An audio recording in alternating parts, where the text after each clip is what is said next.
क्यों व्यर्थ का कर्तृत्व लेकर बैठे हो? किसने किसको जन्म दिया? किसने किसको जन्म दिया? किसी ने किसी को जन्म नहीं दिया। हम व्यर्थ में कहते हैं कि हम जन्म दे रहे हैं। आपने किंचित भी अनेकांत को जन्म नहीं दिया। दिया?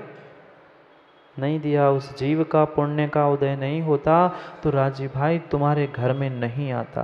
आपने जीव को जन्म दिया? नहीं दिया। आपने क्या चंद्रेश जी शरीर को निर्माण किया? उसके शरीर को भी निर्माण किया।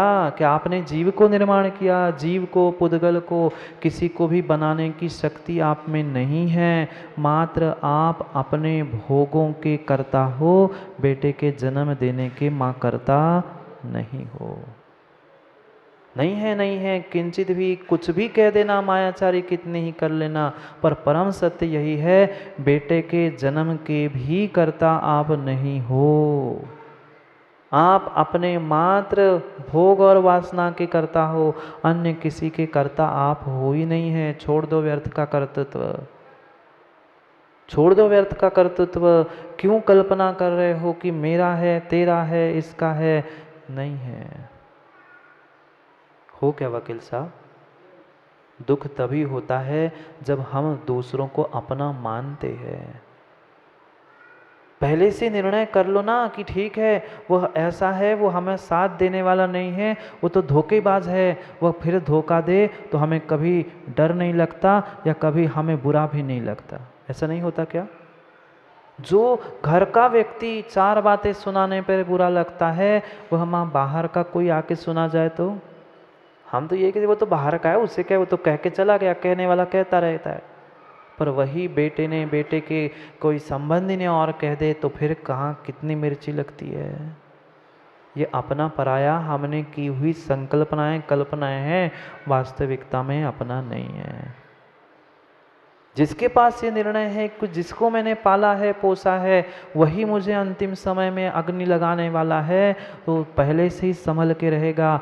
आज तक हमने संभलने का पहले से प्रयास नहीं किया, माँ इस कारण से दुखी है। कर लो ना, कम से कम यहाँ बैठे बैठे यही निर्णय कर लो कि नहीं, मैं जो ये व्यर्थ में मेरा मेरा कर रहा हूँ, मेरा कोई नहीं है। मम पुत्तम मम भज्जा। कुंद कुंद स्वामी भी कह रहे हैं, कैसी कल्पना, कैसा भ्रम है। मम पुत्तम, मेरा बेटा है, मम भज्जा, मेरी भार्या मेरी पत्नी है, मम धन धनोती, ये धन धान्य मेरा है। ये सब कुछ आपकी कल्पनाएं हैं, मात्र भोग वासनाओं के पीछे की गई हुई संकल्पनाएं हैं, और तथ्य सत्य कुछ भी नहीं है क्या? हमेशा धन संपत्ति जो हमने विमल भाई कमा के रखी है, वह हमेशा साथ देगी? नहीं देगी। जब धन संपत्ति नहीं देगी, ये शरीर नहीं देगा, तो शरीर के भोगों के निमित्त से जिसको मैंने जन्म दिया है, क्या वो साथ देगा? नहीं देगा। मैं वकील साहब किसी के घर परिवार को तोड़ने का काम नहीं कर रहा हूँ, नहीं तो हम पे केस कर दो कि महाराज ने प्रवचन में ऐसा करके हमारा परिवार, हम इनको तबाह कर दिया। नहीं, मैं किंचित भी नहीं कह रहा हूँ कि घर छोड़ के भाग जाओ। मैं घर में रहते हुए जीने की कला सिखा रहा हूँ। आज मात्र भीतर से निर्णय कर लो, तुम्हारा आधा दुख माँ कम हो जाएगा इसी निर्णय से कि ये मेरा साथ देने वाला नहीं है। जब तक जी रहे हो, जब तक रह रहे हो, रहो, पर ये निर्णय करके रहो कि ये मेरे काम में आने वाले नहीं हैं। ये संसार मात्र स्वार्थियों का एक मेला है और कुछ भी नहीं है। इतना निर्णय करके जीना। आंखों पे जो लगी है ना, याद है उस दिन बताया था, आंखों पे लगी है जो मोह की पट्टी, उसको अलग करके सत्य को जान लो, पहचान लो। फिर जब जैसा आगे निमित्त मिलेगा वैसा काम हो जाए, पर कम से कम जीते जी सत्य को पहचानो तो। कितनी कितनी पाप बुद्धि को हमने प्राप्त किया, धर्म बुद्धि को छोड़ छोड़ के। चयूण धम्म बुद्धिणम। जो समय धर्म ध्यान का था वही समय अर्थ कमाने का था, और हमने धर्म ध्यान छोड़कर अर्थ कमाने में पूरा समय व्यतीत किया। अब वृद्धावस्था आई, अब ना ग्रंथ पढ़ते बन रहा है, ना उपवास करते बन रहा है, ना सामायिक करते बन रहा है। अब सोच रहे हैं कि मैं भगवान बनने के मार्ग पर निकल पड़ूँ, अब मैं कुछ बन जाऊँ। अरे जब समय था तो समय का तो उपयोग किया नहीं, व्यर्थ में गंवा दिया। अब क्या करोगे? वार्धक्यम केवलम श्रमम, मात्र वृद्धावस्था एक शरीर का श्रम बचता है, चाहे तपस्या हो चाहे घर गृहस्थी हो। चयूण धम्म बुद्धि, धम्म बुद्धि को, धर्म बुद्धि को छोड़कर कहाँ कहाँ कहाँ भटकता रहा। संसार में मूल भटकने का कारण यही है, धर्म बुद्धि को छोड़कर जो तूने पाप बुद्धि अपनाई है। कल भी समझा था ना, कल पाव बुद्धि ये कहा था, आज धम्म बुद्धि चयूण कहा। ये कह मत देना कि पुण्य से प्राप्त हो रहा है, पुण्य बुद्धि से प्राप्त नहीं हो रहा है। पिछले पुण्य के उदय से भले ही प्राप्त हो रहा है, पर आज तुम्हारी पाप बुद्धि काम कर रही है, इसलिए तुम धनोत्ति प्राप्त कर रहे हो। ठीक है, प्राप्त कर ली, 500 1000 2000 कमा लिए, छोड़ दो ना, नहीं छोड़ पा रहा है। और आने दो, और आने दो, जितना मिलता है उतना कम है। लाद जाओ, धरत जाओ और मरत जाओ।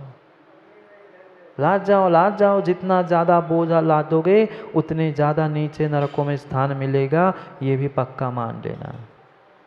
भवारंभ परिग्रतम नारकस्य आयुषा, सूत्र याद है? बहुत आरंभ और बहुत परिग्रह से नरक की, और वो भी जितना जितना विशेष उतना उतना पहले से 7वें तक पहुंचने की व्यवस्था है। इसलिए सोचो समझो विचार करो, मत छोड़ो धर्म बुद्धि को, मत छोड़ो धर्म बुद्धि को। कुछ दिन पहले महाराज एक कथा सुना रहे थे, सुनी थी क्या वकील साहब? वह राजा था, पहुंचा था मुनिराज के पास। मुनिराज से जैसे ही नमस्कार किया, उन्होंने पूछा मेरा कल्याण कैसे होगा, मेरा क्या होगा, कुछ आगे पीछे बताओ। मुनिराज ने जैसे ही कहा था कि कुछ ही दिनों में तो अपने ही घर में विष्ठा में नाली में पंचरंगी कीड़ा बनने वाला है। क्या पंडित जी सत्य नहीं जानता था वो? क्या सत्य को जाना नहीं था? जाना तो था पर माना नहीं था। उसे लगा कहाँ है, देखता हूँ होता है कि नहीं होता है। वह कहा था तभी भी राजा ने अभी भी समझ जा, कुछ थोड़े समय के जितने समय बचे हैं धर्म ध्यान कर, दीक्षा ले ले। वो कहता है नहीं महाराज जी, बस 6 पीढ़ियों की व्यवस्था हो गई, 8 दिन में 7वीं पीढ़ी की व्यवस्था कर लेता हूँ और फिर आप जो कहोगे। फिर कहा था भाई 7वें दिन तो तेरी मृत्यु होगी, क्या करेगा? जानता था पर मान नहीं पाया था, मान नहीं पाया था, मान नहीं पाया था। क्या हुआ? क्या हुआ? जाकर विष्ठा में कीड़ा बना। पूरी कथा हमें पता है। भले ही वह उस राजा जैसे विष्ठा में कीड़ा नहीं बन रहे हैं, पर नाली में कीड़े नहीं बने हो, नाली के कीड़े नहीं बने हो। कौन सी नाली? वह रोड पर बहने वाली नहीं, भोगों की नाली के कीड़े बन के तो घूम रहे हैं। वो नाली का कीड़ा भी कुछ मिल जाए खाने के लिए इधर उधर भागता है। हम भी तो 5 इंद्रियों के विषयों के पीछे नाली में, भोगों की नाली में कीड़े बन के घूम रहे हैं। कभी स्पर्श का विषय, कभी रसना का, कभी घ्राण का, कभी चक्षु का, कभी श्रोत का, मात्र उन भोगों के नाली में कीड़े बनकर घूम रहे हैं। थोड़ा सा भी बुरा नहीं लगता आप लोगों को? थोड़ा सा बुरा नहीं लगता आप लोगों को? बुरा लगता होता ना वकील साहब, वहाँ नहीं होते, कहीं और होते। बुरा बड़ी सबसे बड़ी समस्या तो यही है माँ, हमें बुरा ही नहीं लगा। आप तो कैद जाओ, कैद जाओ, कैद जाओ, मिन कान से सुनते, इनसे निकाल देते, बढ़िया 2-4 बार तालियां बजा लेते, बाहर जाके प्रशंसा, बहुत बढ़िया, क्या बढ़िया, क्या बढ़िया, पता नहीं पर बढ़िया, बहुत अच्छा बनाते, बहुत अच्छा बताते। क्या बताया वो नहीं पूछो महाराज, पर बहुत बढ़िया। क्या बढ़िया नहीं पता, पर बढ़िया। सोचो कैसे कैसे धनोत्ति तीव्र कंखाए, तीव्र आकांक्षा, तीव्र आकांक्षा, एक एक एक पई पई करने के लिए कितना कितना पाप कमाया धर्म बुद्धि को छोड़कर।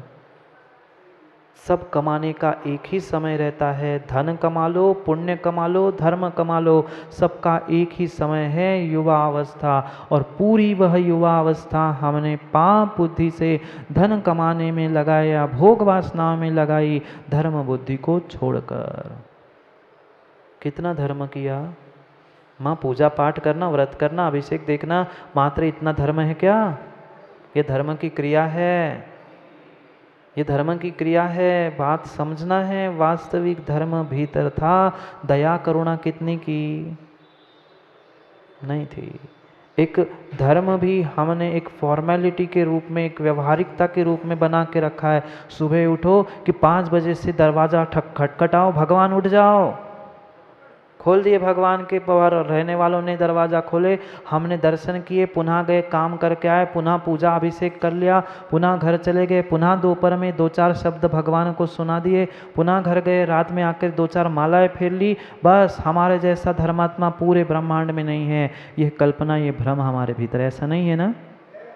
ऐसे धार्मिक क्रिया करने वाले तो बहुत धार्मिक है, पर धर्मात्मा आज तक शायद नहीं मिला। संयूर्ण धर्म बुद्धि को छोड़कर मात्र यहाँ मंदिर में आकर भी हमने क्या देखा? कौन मेरा, कौन अपना, किससे क्या बात करूं, किससे क्या पूछूं, मात्र राग द्वेष की बातों के लेकर कल्पनाओं को रचते गए और कुछ भी नहीं किया।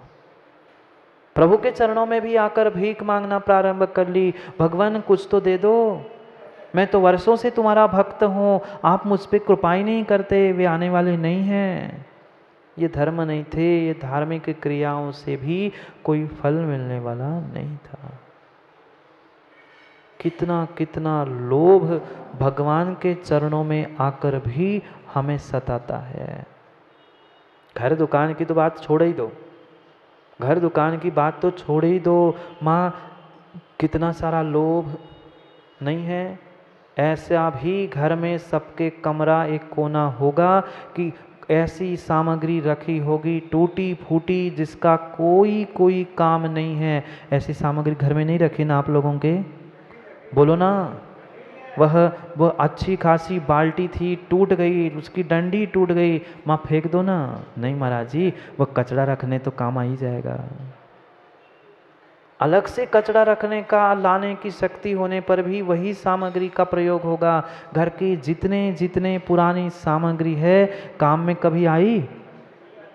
काम में ना आई ना आएगी, पर फिर भी छोड़ दिया नहीं। बहुत और होशियार कुछ लोग होते महाराज जी, वो सब इकट्ठा करके वे भंगार वाले को दे दे, उसके बदले में एक आध बर्तन अच्छा, एक आध कपड़ा अच्छा आ जाए।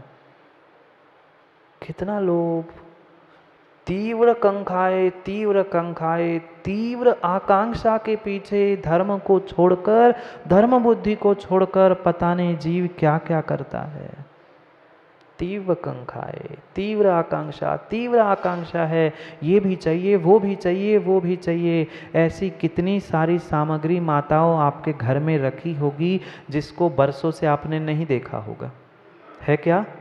ऐसी कितनी सारी सामग्री घर में, सामग्री, वस्त्र, बर्तन, ऐसे कितने सारे होंगे जिसको आपने वर्षों से देखा नहीं होगा, पर फिर भी घर में रखा है। किसी ने कह दिया दे दो, ये अलग कर दो, कब तक संभालोगे?